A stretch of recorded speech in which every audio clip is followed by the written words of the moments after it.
What is culture? What is the measuring rod of a civilization? It's culture. An uncivilized, barbarous country is different from a civilized nation due to their cultures.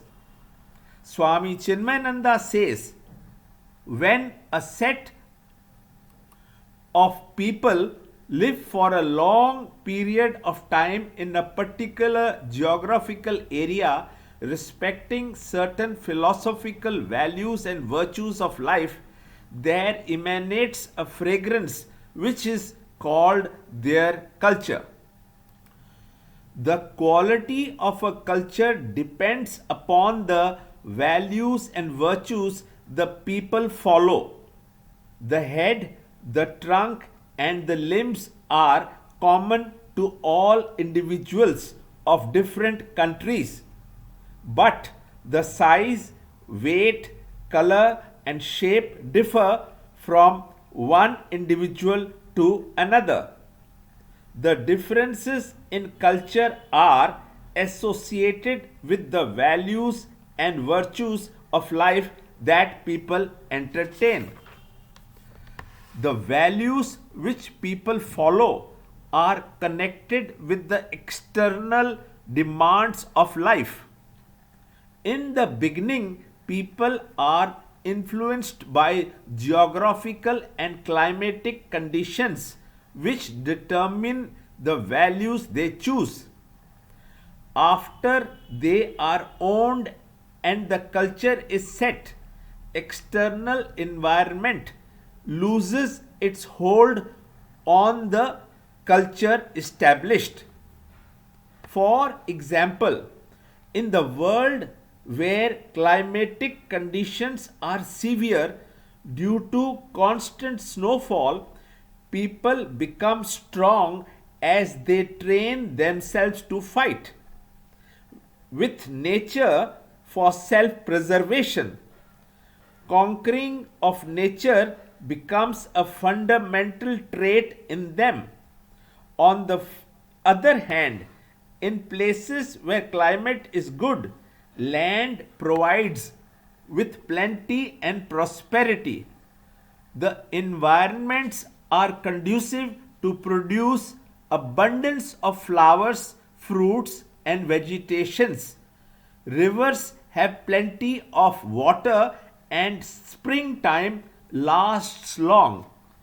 A reflection of nature is seen in the people and they develop a culture based on serving and giving instead of fighting and procuring. Thus, a culture of peace, tranquility, and love develops.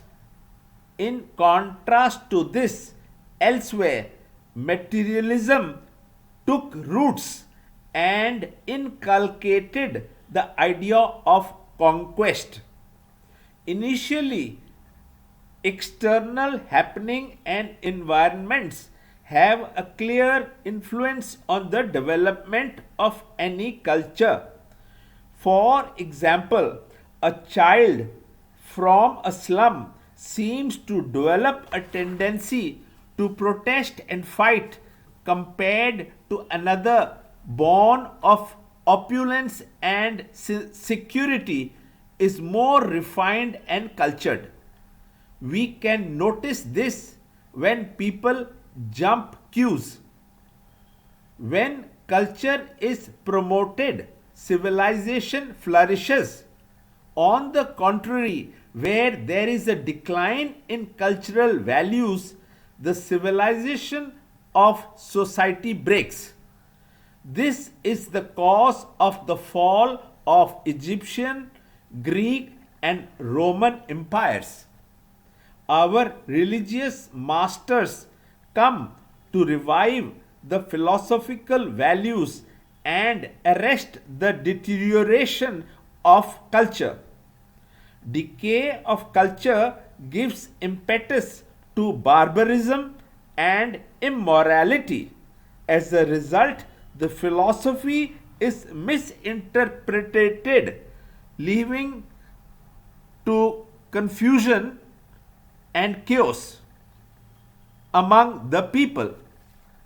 This is the sad condition of the world today. There is an urgent need to arrest this deterioration by reviving the great philosophical and religious values of life. These values are found in our sacred scriptures. Swami Chinmayananda says it becomes the bounden duty of each one of us to dedicate oneself to unearthing the sacred messages of our scriptures and highlighting their philosophy for the rest of mankind to follow and be blessed with.